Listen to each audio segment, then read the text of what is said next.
Going on, everyone? Hello, hello, hello. Thank you so much for tuning in to another great epic episode of Just My Opinion Reviews.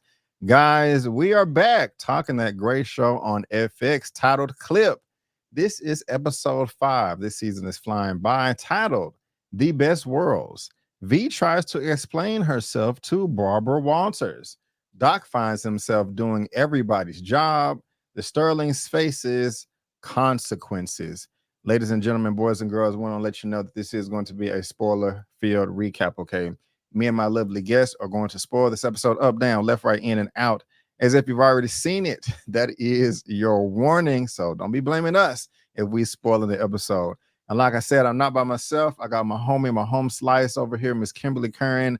Hello, ma'am. How are you doing today? How you doing? Hey, I'm doing good. I'm doing good. It is heating up out here in California. My goodness. Whoa. Yeah, it is getting pretty hot. Appreciate you being here, ma'am. And I gotta say, I really do like the blazer. That's a good look for you. So thumbs up right there. But guys, if you love what myself and Kimberly has to say, you can follow both of us on social media. Our handles are on the screen. Link to her info will be in the description box of this video. And if you're watching on my channel, please subscribe to her channel. This is what it looks like. And if you're watching this on her channel, please subscribe to my channel. We both would really, really appreciate it. But Kimberly, this is episode 5. And I know I told you I love the first 3 episodes. And while I said that episode 4 was not a bad episode, it wasn't trash, garbage, or anything like that. It was my least favorite. And you had a difference of opinion than I did. But when we was going back and forth, you brought me over to the dark side, and I ended up appreciating the episode a bit more from after talking to you. And so I can't wait to see how you feel about this. But with episode 5, ma'am, I did like this one. It pushed the story forward. We saw the reaction from Donald Sterling, from Shelley, the players on both teams, the coach, the staff, the fans, everybody around the world. And it was very, very satisfying. I even think I like the one of the best parts of the episode was the end, where we got to see Shelley and Donald together at the pool. And I was like, wait a minute, has this woman been tricking us, or at least me, this whole time with her motives and the way she really feels about things? I don't know if I interpreted the right way, but I'm confident that I did. And I can't wait to hear how you think about it. But I did enjoy this episode. And when I was watching it, I was just saying to myself, I know this happened in 2013, but I do not remember any of this, of how it all transpired. And I kind of like this recap the Yeah. show and how it is refreshing my memory. But what were your first impressions when the credits hit at the end of episode 5? Did you like it? Did you love it? Did you hate it? You somewhere in between? Where you at, man? Where you at? It's so funny. I liked it. However, in terms of 1 through 5, this was my least favorite. And Oh, and you know what? For me, it was the pacing. I okay. think because episode 4 to me was very creative in the way they were storytelling, and I didn't feel the build up in this episode. I didn't feel the immense buildup of like, okay, so what are you going to do? I know we've been feeling that a little bit from episode 1 through 4 of like, okay, this happened. Oh my gosh, what's gonna happen? But I feel like they didn't tell as much as I wanted. I know that the NBA chairman, and his name escapes me right now, but he had only been in that position for a few months, to my understanding. So I would have liked to see more of his decision making process of like, you just got in this role and you're about to do something that's like never been done, Yeah. which is to force sale. So for me, This guy, Adam Silver. was lost in the pace a little bit, Okay. Okay. I got you. Yeah, I got you. but I didn't because we saw a lot of things come to fruition. Just off the pacing. I don't know. Okay. While it wasn't my least favorite, I still enjoyed episodes 1, 2, and 3 before this one. 3 was my favorite. Maybe it was a tie between 1 and 2. Number 3 comes in with number episode 5, and well, I still do appreciate episode 4. that's still at the bottom of the barrel, but not talking crap about it. But I kind of see what you're saying as far as the pacing, because I will admit, at least twice in this episode, I thought it was ending. You know, and now not to sound obnoxious, but we're watching this before it airs in the general public, and so FX was gracious enough to bless us with screeners. Thank you very much. We do appreciate it.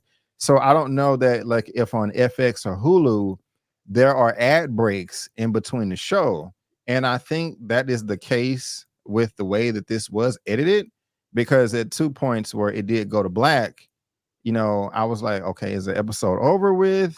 But it came back, and I was like, what, those are probably ad breaks. And so Mhm. it was a bit jarring for me.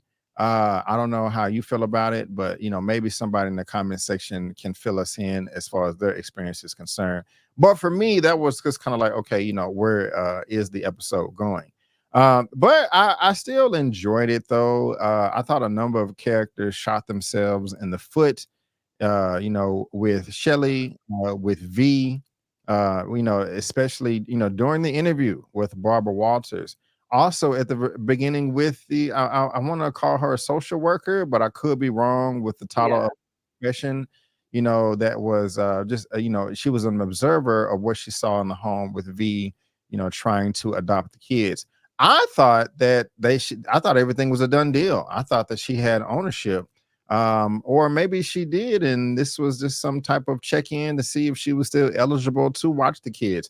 I also found it interesting that she never did. You really think that she didn't hear the tape, or know that the status? I mean, this was, I don't want to say No, nationwide I news, national at least. You would think she would know that. Am I tripping? I think possibly she did, but I think it's much like when you're doing business with celebrities and you're just doing everyday stuff.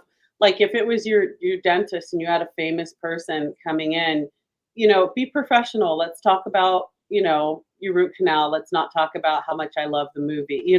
So I think she probably did know, but she was like, I got to be professional. All types of people adopt kids, celebrities, people just getting by. Like I have to be professional. I can't, and unless the court told me, like, you need to address this issue about this said tape, unless that's the main issue, you have to be objective in doing your job, celebrity or not. So I'm pretty sure the woman did. And you know what? Honestly, some people are just busy with their lives. It's not that they're living under a rock. They're not all up in social media. And I think I forgot what was going on just in the ether in the news at that time, but it's possible that that story wasn't the biggest thing to her. So I think she was probably just being objective and being like, "Look, I'm looking at you as a parent. I'm not looking at you as that girl with that rich guy that said that thing."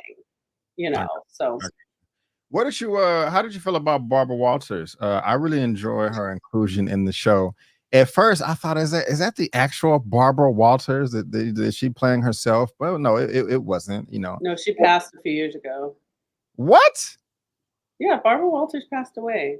No, well, you're right. I forgot about that.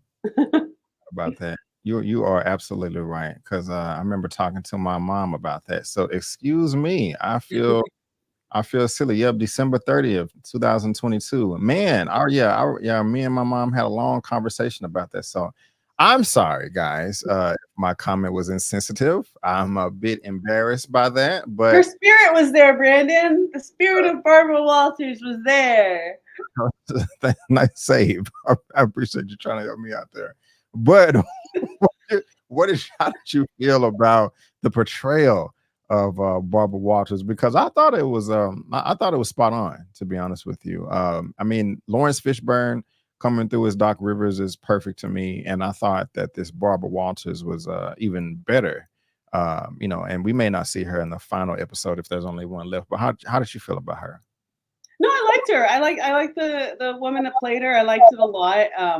I would have preferred to see Sherry O'Terry with Baba Wawa, but but no, I thought she did a good job. And Barbara Walters is was an interesting lady. There's some interviews where I watched where I didn't much like her approach, but she was also just she was an incredible woman. Like the things that she broke down through history and being in a man's world, and I think she did a good job. And I think it did speak to Barbara Walters in terms of sometimes you're interviewing people that are just as sane as you are, and sometimes you're not.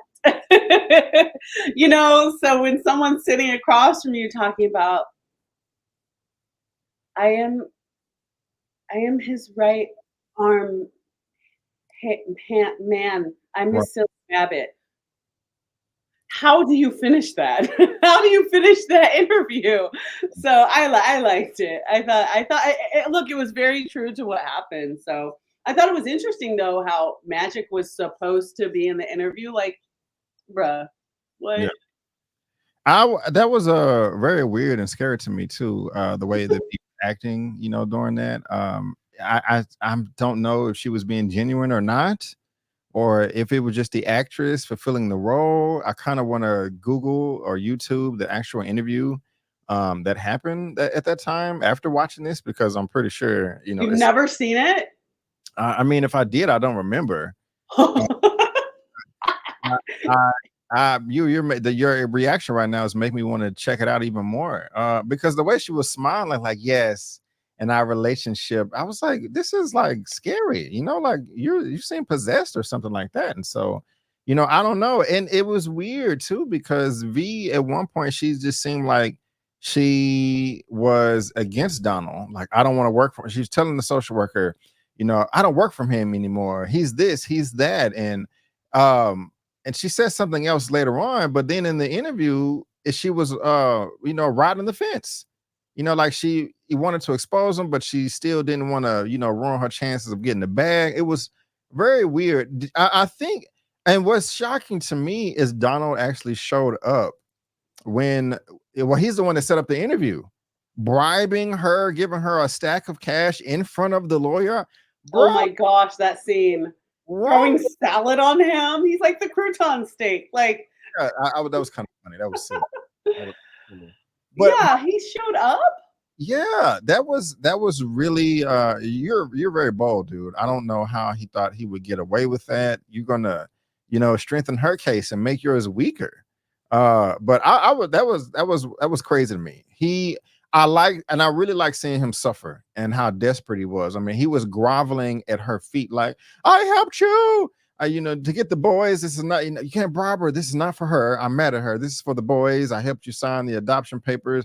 Help me the way I helped you. To see this man that just thought that he's like, because early in the season he's like, I own the world, or it's my world, but now this person that you just considered just like an expensive side piece, you're groveling at her feet. I loved it, Kimberly. If I had some popcorn, I would have ate the whole bag while I was watching that scene. How did you feel about it? I mean, it's also it's always interesting to watch those who sit on high crumble. Hmm. It's interesting, pride comes before a fall, and this man was so prideful for so long. Did you really think you were going to live out all your days without having to answer for this? God is a just God.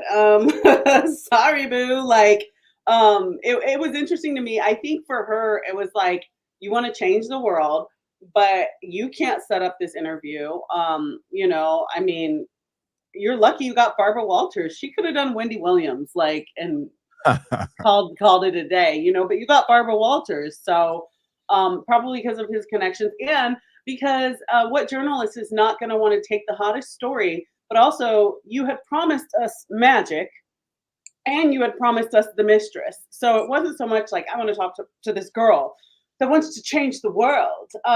No, she's the mistress, and then there's magic, and then there's you. That's a thirsty, sexy story. I would like that story. And then, of course, everything fell through, but it's like, we'll get some great sound bites out of this girl, and in journalism, they know what stories are going to be huge. And they know when to ride someone's bandwagon. As soon as the NBA does what they do, we'll talk about this for 4 more days and then we'll be done. But we might as well get the crazy girl, right? We'll get Yeah, some good sound bites out of that. right. So yeah, it is interesting to watch him crumble, but also to watching, like, notice how prideful he is. Like, you are at the mercy of this mistress, of this girl, yet you still gonna walk in there demanding things. Like, you're still demanding things. You're throwing things at people. Like, her lord, you are in no position to behave this way.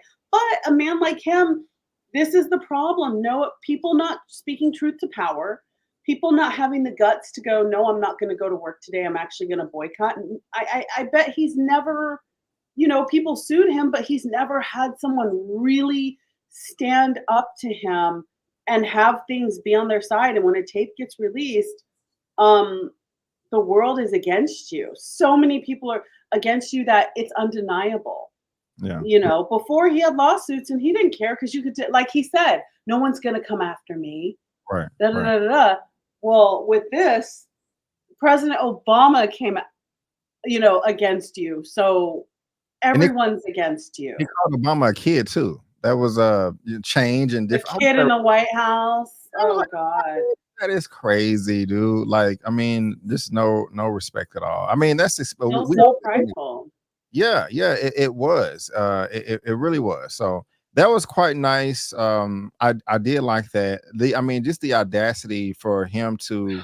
It's not even that you know. You said that he wasn't in a position to make any type of demands, but he actually out loud verbally said, "Say that the tape was fabricated," and gave her a stack of money with multiple witnesses. Like, man, for you to do something like that, you either are one of the most delusional people on the planet, dumb diddy, or you just really feel like you're above it all and can't be touched. He And I feels like he's above it all. yeah, I love the fact that that was revealed, even though we know it exists. Yeah. That was revealed in this show. And like you said, people have gone after him in the past, but he's never just taken accountability. I like the line of dialogue at the end when he was at the pool with Shelly. And we're gonna be talking about her definitely. But what did he say? It's like, I've never sold, and to be forced to do it, just that pride, that ego, that gall. I was really eating it up. I was really, really eating it up. And um, you know, he was forced. He was banned. Can't go to any games, can't go to any practices, and was fined $2.5 million. I Mm. like that. I think that's dope. And a lot of the players were kind of criticizing. They was joking about it after the playoff win, but they were criticizing him or Adam Silver, the new NBA commissioner, on the decision. One player was like, what does it matter? The reasons were. I mean, how do you feel? Like, do you think it was genuine, or you think that was an easy decision for the commissioner? You think I mean, how do you feel about that? The decision that he made, was it over the top? Was it or exactly what the doctor ordered? It was absolutely appropriate, and for anyone that's like 2.5 million, that's not enough for this situation. Well, there's a constitution put in place for the NBA, and there are certain things that are already put in place, and there's a max. So there were those. He worked the best he could within the rules that were already set up. Right. So you couldn't find $10 million. That was the max for that time, of what was in the Constitution. This government, if you will, of the NBA. And I think again, Adam Silver was, I think it was 9 months that he was. I think, mind you, I'm not a sports person, but I remember watching an interview with him after where it was like, "What was this like for you? I mean, this was you barely, settled into your new office, and you all of a sudden you have to make this monumental decision." I think it was absolutely appropriate because if you think about it, like the gentleman said, 70% of the NBA is African American players, Hmm. and it's a very slippery slope when you let this happen, especially a tape gets out. It's not just people say this and people say that. It's not just hearsay. um it's on tape, and he has this plantation mentality, and you have these all these millionaires that you're paying, these basketball players, and they're not all of them are just going to be greedy and take the money. They're, like they were sitting around the ballroom. I want to protest. I don't want to show up and go to work. I don't care what endorsements I have. I'm going to wear black and I'm going to sit on the bench. Like, they will revolt. Like, Yeah. learn from history. You can only push us so far. And even if you give us millions, you can still only push us so far because this is an issue of humanity. So I thought what he did was absolutely appropriate, and I think he needed to set a precedent of all you other owners. Like, if this is your mentality, you better wake up. Yeah, yeah. Yeah, and I love what you said there, the plantation mentality or the plantation mindset. Very, very well said. That was beautiful. And so, good job there. I like the reaction of the players. It was nice to see how happy and satisfied they were. Of course, they felt discouraged, throughout this whole season, but them seeing all of the, you know, um, fans in the crowd with the "We Are One" sign. And I also like the fact that Doc wrote that on the board, earlier on in the season as well. So, that camaraderie was there. But it was just nice seeing them satisfied. Their reaction to the commissioner, to Stern, or not Stern, excuse me, Silver. Stern was the older guy, making the announcement. I was really joyful during that time. Seeing, great acting across the board as the camera was switching around, just showing, you had DeAndre playing with this little gecko lizard. Uh, Chris Paul was with Doc in the locker room after practice was canceled. Them out there on the court. That was just nice, because when they were having their meeting right after the tape came out about how they was going to handle the situation, they were all feeling like trash, like crap, and all of them were very, very emotional, rightfully so. So to get a complete 180 in this scene right here of them like, yes, we finally got some justice, something can be done. That was just really satisfying for me as a fan or as an audience member. You can, comment on that if you want. Of course, don't have to. I don't know how you exactly feel. But what I want to ask you though, or I'm thinking maybe I should wait. I don't know, but we can talk about it now. How do you feel about Shelly? Do you think that she was playing everybody this whole time, pretending that she was like, Donald is a horrible? I mean, I don't know how to take it, Kim, because at one time, I mean, first of all, I like her lawyers.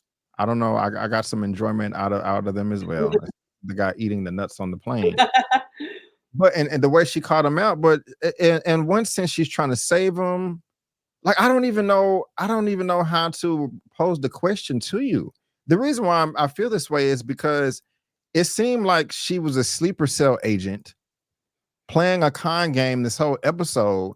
But then at the end of the episode, when she's talking to Sterling at the end, she was just getting intel from everybody like, okay, this is what they're trying to do to you or us. And this is what we're going to have to do to get back at them and plan our escape. I was just lying on the Barbara Walters interview when I pulled out the divorce papers. They may not even been divorce papers or There whatever. were receipts from Costco. Saying right. That is what I was thinking. I was like, look at this little trickster here. What is going on? I mean, it's because she was kind of trying to react in the way that she would expect the general public or the professionals or attorneys or whoever to expect her to. Like, oh my God, like I want to support him because he's my husband, but at the same time, he's a racist and we have to do something. That's how she was supposed to react, or to save herself. But it could have all been a bunch of BS, Kim. I don't know. Where are I you with that? That was a big reveal to me at the end. The interesting thing is I've actually seen this quite a bit, only because I don't know, just being out here in growing up in the OC and being around certain types of people, I see what this is, and this is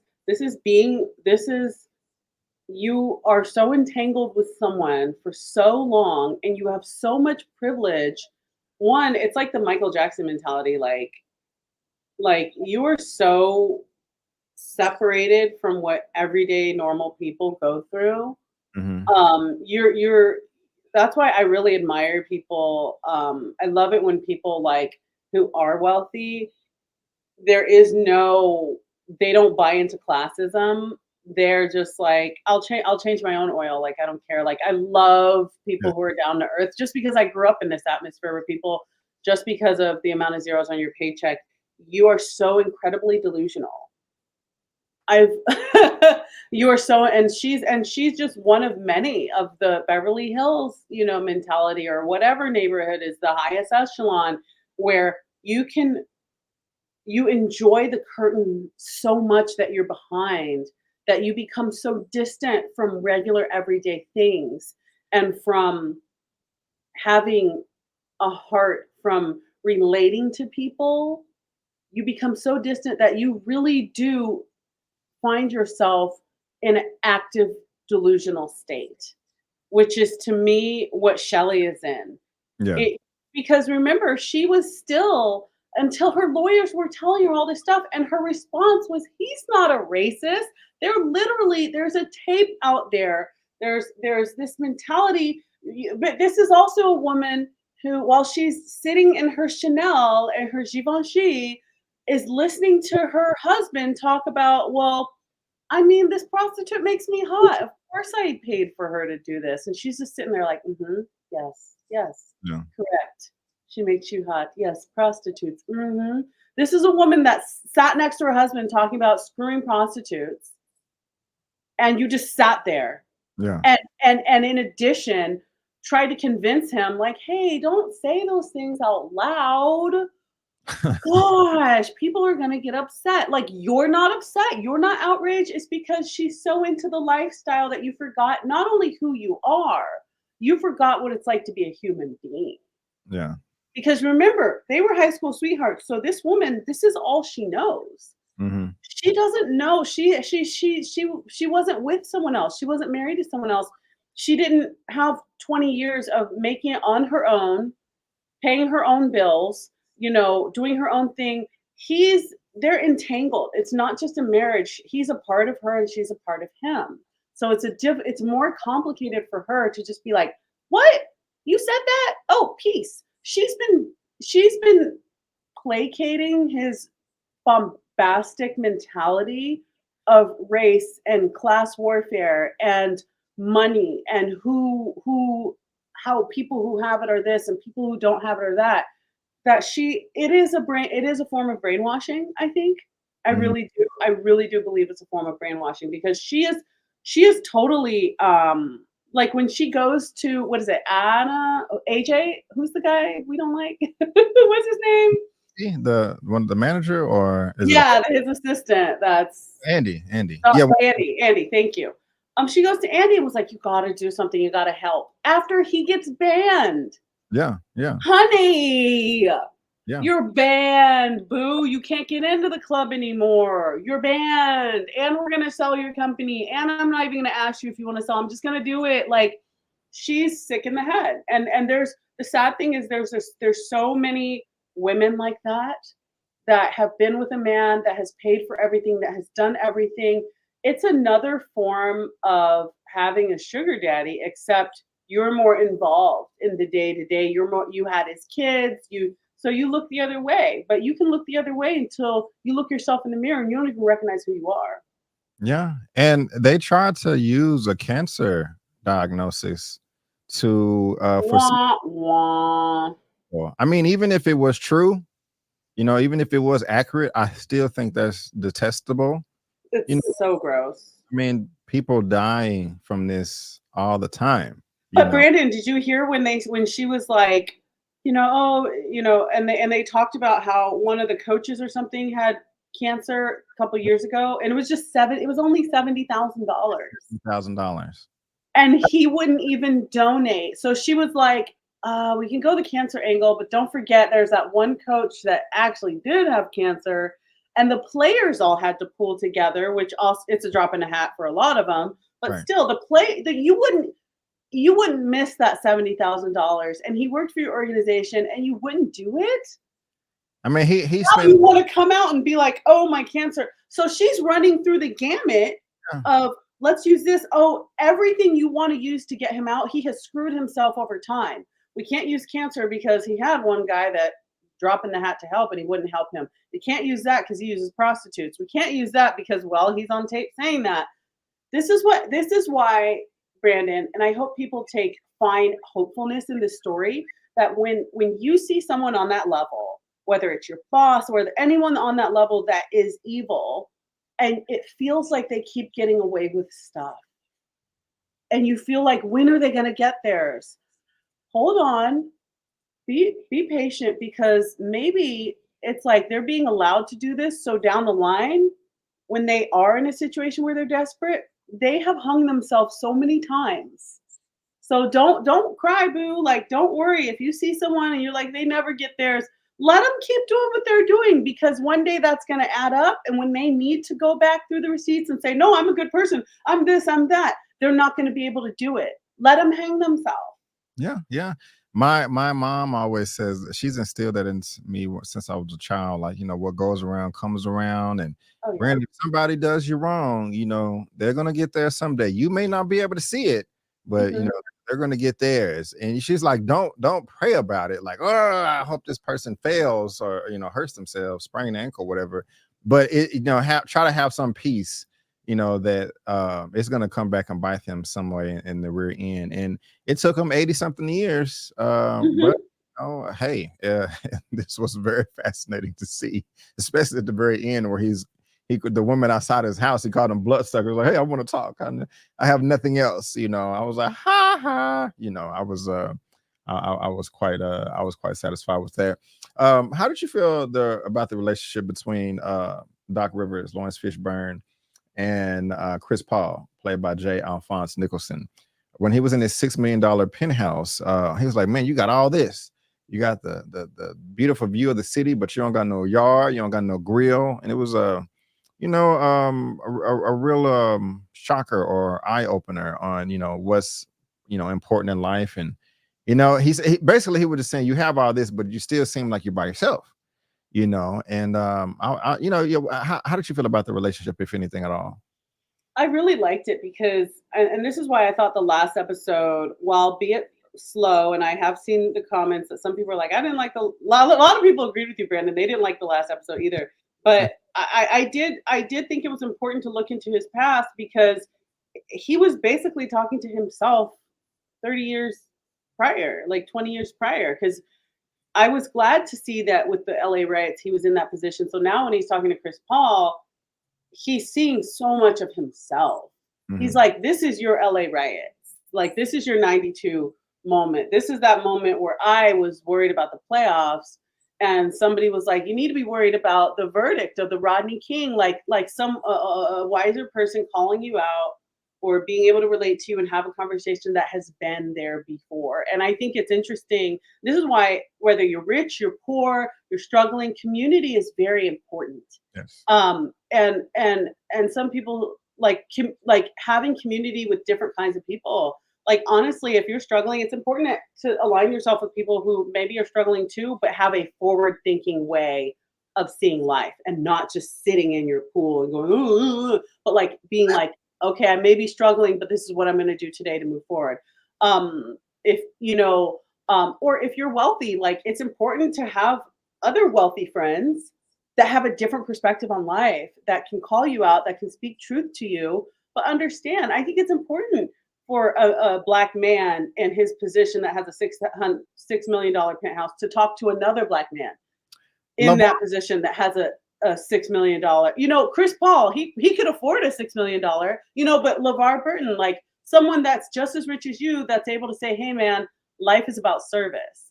I think community is really important, and that's what Donald Sutherland, R.I.P. to Donald Sutherland, by the way. Donald Sterling, right. that's what he's missing in his life. Is he only has other creeps.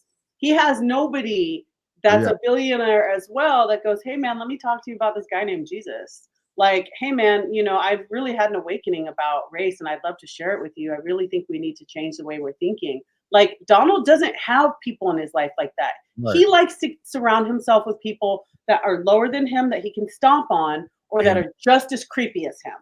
exactly, exactly. That was yeah, yeah. Andy is a prime example of that. Andy's a prime example. That's probably the closest friend you have. And Like, if remember, you his wife caught him on that too when they was having the birthday dinner a couple of episodes ago. Like, yeah. acting as if our world is not falling apart. This is your birthday, and the only people you have to celebrate it with is somebody on your payroll, your estranged wife, and my friend. And it was like, shut up. So he Yep. he knows. So it's But Brandon, what do you want to bet? What do you want to bet that in Donald Sterling's life, he has had people that have said, "Hey, man, this isn't cool," or "Hey, man, don't treat your valet like that." He has had people that are just as rich as him, that try to speak truth to him. And the difference between him and Doc Rivers and a lot of these people is that instead of having humility and heeding the advice of the wise and humbling yourself, he got rid of everybody that had the guts to say something to him. He got rid of them. And now all you have is a yes man and your wife who's been with you so long she can't leave you and her friend who can't stand you. That's Right. all you have. Ha ha ha ha. That's what you. Loneliness. That's what Sad. you. About loneliness. Say you're funny. Sorry to this man. Right. You are you're right on that. And so not much left. V, she gets the kids. We didn't talk about it much, but I thought it was hilarious and silly when the social worker at the beginning was like, and if that's not her official title, I apologize. But she was like, so what do you have plans? What's up your sleeve? Oh, I'm going to change the world. She's like, no, silly. What about your finances, your I utilities? can't pay your bills. I started a brand. She actually pulls out a hat with with her logo, and I was just like, oh my goodness gracious. But she won at the end, and so you know, um, this was 10 years ago, so the boys are grown now. Hopefully she did a great job for their sake, or whatever. But I think, yeah, we've I mentioned LeVar Ball or LeVar Burton. Mark Burton. I like that the episode ended with him, and you made some nice commentary there. We need that down ass one, whether you can call them every day or once a year, and they're always going to be there for you. And it seems like that have that relationship, because the higher you grow on the ladder of class, when you do have all the money, like Doc Rivers, it's kind of hard to know the people that are really down for you or not. And I mean, because you're gonna have your yes men. You're gonna have people like, oh, I just want to be around the money, the status, the fame, and all that. And so that was very satisfying too. Is one of the thing I also want to mention. This was very funny to me. Is after they won Game 7 against the Golden State Warriors, I thought that Chris Webber and Stephen Curry, the actors that played them, was spot on as well. And they were, Chris Paul was talking, trash, and they came out and they was about to fight. I don't have a problem with that at all. People fight, people bicker. They just lost the game. I just found that entertaining. But is there anything else, ma'am, that just really stood out to you in this episode that you're just dying to get off your chest? Honestly, like the delusion with V, I see. It's funny. People, I love that they showed when she was getting dressed that she had the Kardashians on, because I think that's something we really need to pay attention to. Is you look at how many delusional people there are out there these days, and it really is because people are idolizing those with low morals who have Right. gotten some sort of success without low morals, and how you have people like to me there would be no V without the Kardashians. Like you're watching these millionaires that are getting so much, and they have a lot of tangible things. Right. But you're like, they don't have a talent, they don't sing, they don't dance, they don't act, and look at what they can do. They just had an idea, and this girl has a lip kit, so why can't I have hats? And so and so, this person made this phrase, oh, that's hot, and now look how famous she is. Why can't I just take a visor that doesn't go like this, but goes like this, and just like make it a vibe, and and you look at like this is how it happens, and this is why this is a little off topic, but actually it is on topic in terms of V and people like her. This is why I'm a huge supporter of like not letting your kids have social media until they're like 16, 18. This is why I'm a huge supporter of letting your kid have a phone that has nothing but the ability to call you, because her having the Kardashians in the background in that scene showed the mentality and how far people will go based on the mentors they have either in their life or they're seeing out in the public. Remember, she didn't have a core group of good people around her. So what she sees on TV, when you let me put it this way, when you are trying to get on Flavor of Love, your moral compass is askew at the very least. Yeah. So V represents more to me than this show. Like she represents to me what happens when you don't parent well, when you don't do community well, when you don't do humility well, when you don't have grounded mentors that go, that's cool that you want to have hats and a brand, but like let's really work hard and pay bills like this month, you know? So I thought that was interesting. And honestly, how ridiculous her interview is. And Brandon, crowd, peoples, I encourage you, please go watch the actual interview. Barbara Walters. It's the definition of cringe. Um, and this is what happens when you think you're going to change the world and when you're put on the spot. To me, that was her just being nervous and being like, "Oh shoot, what I say actually matters." Yeah. I'm his right arm, pinky toe. I don't know, like, you know, like I'm his silly wabbit. Like, girl, all I Gotcha. gotta say is please people like watch how you're raising your kids. Like if you see people out in the community that don't have a community around them, be the community. If you don't have kids, and you're not gonna have kids, please mentor. If you have some sense in your brain, mentor. But also, Brandon, I want to leave you guys with this. Everyone with this. Not everyone with money or wealth is like Donald Sterling. There's a lot of wealthy people doing amazing, Very amazing things in the world. I've done a lot of mentorship. I've worked alongside a lot of people that were with me sweeping up or decorating for graduation for kids in foster care, and I heard about them later, and I'm like, they're worth how much? What?